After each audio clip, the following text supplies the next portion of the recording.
अब कल तो होने जा रहे हैं पूरे सिंध में बल्दियाती इंतखाबात का दूसरा मरहला है। इससे पहले शाहजेब बड़ी इंपॉर्टेंट बात कर रहे थे। शाहजेब ये कह रहे थे कि ऑप्टिक्स की हद तक एमक्यूएम का इत्मीनान कराना चाहती है पीपल्स पार्टी, इसलिए पीपल्स पार्टी की जानिब से भी इतना रेजिस्ट नहीं किया गया और इलेक्शन के लिए आमादगी जाहिर कर दी गई है। किस तरह सूरत हाल जाती देख रहे हैं?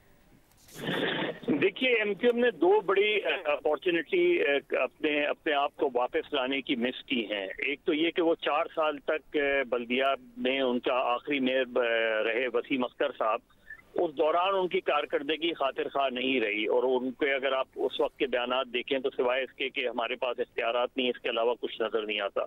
तो वो एक बड़ी अपॉर्चुनिटी एमक्यूएम ने ज़ाया की अपने आप को जो है कम बैक करने की। दूसरी, पीटीआई से इत्तेहाद खत्म करके, और 2018 में जब पीटीआई से इनका इत्तेहाद बना था तो उसके बाद अगर जिस वक्त इन्होंने 2022 में इत्तेहाद तोड़ा पीटीआई के साथ, तो कोई बहुत वाज़े इस तरह की चीजें सामने नहीं आई, वजूहात जो बुनियाद बनती पीटीआई से इत्तेहाद तोड़ने की। तो उसका भी, और वो ये एक ऐसे मौके पे हुआ जब पीटीआई का ग्राफ ऊपर गया है, तो उसमें भी एमक्यूएम को नुकसान हुआ। ऑलरेडी एमक्यूएम 22 अगस्त के बाद जो है वो काफी फैक्शंस में डिवाइड हो गई थी।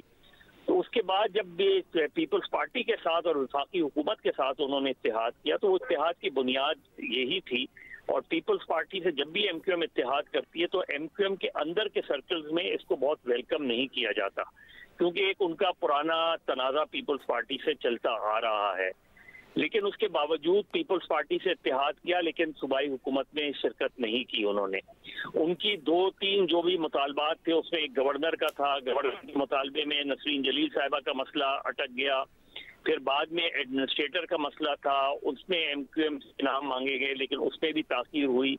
और फिर उसके बाद सिंध गवर्नमेंट, जिस तरह शाहजेब कह रहे थे कि सिंध गवर्नमेंट ने अगर ये नोटिफिकेशन वापस लेना था तो वो ये नोटिफिकेशन आज से 1 साल पहले वापस ले सकते थे, क्योंकि 3 जमातों के साथ उन्होंने ये कमिटमेंट की थी और 3 जमातों के साथ तहरीरी मुआहदे किए हैं सिंध गवर्नमेंट ने सिर्फ लोकल बॉडीज के इशू पे।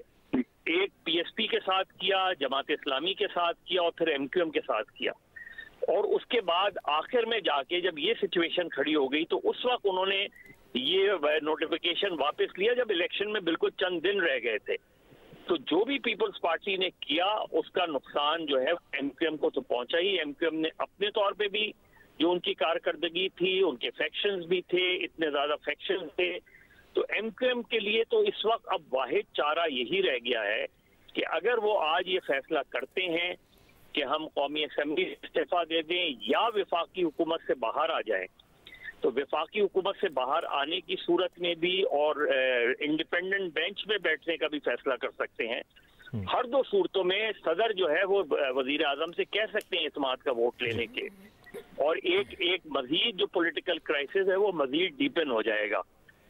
उसके बाद ऐन मुमकिन है कि वजीर आजम जो है वो एमक्यूएम से राब्ता करें, और इस चीज के इम्कान को भी हम नजरअंदाज नहीं कर सकते कि पीटीआई एमक्यूएम से राब्ता करे, क्योंकि वोट अगर वो पीटीआई शहबाज शरीफ की हुकूमत का खात्मा चाह रही है तो उसमें एक चांस इस चीज का भी बनता है, और इस चीज का इंदिया भी दिया गया है कि इमरान खान एमक्यूएम के फैसले का इंतजार कर रहे हैं जब वो सदर से कहें कि वो इत्मीनान का वोट लें।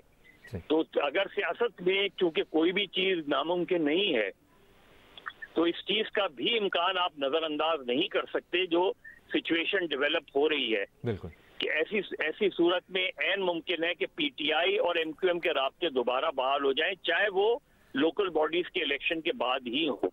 तो ये सूरत हाल में इस वक्त सिंध गवर्नमेंट से ज्यादा वफाकी हुकूमत के लिए ज्यादा बड़ा चैलेंज है, क्योंकि जाहिर है पीपल्स पार्टी और एमक्यूएम 2 अलग अलग जमातें हैं, अलग अलग इलेक्शन लड़ रही हैं, उनका कोई इत्तेहाद भी नहीं है। बिल्कुल मजहर साहब, यही बात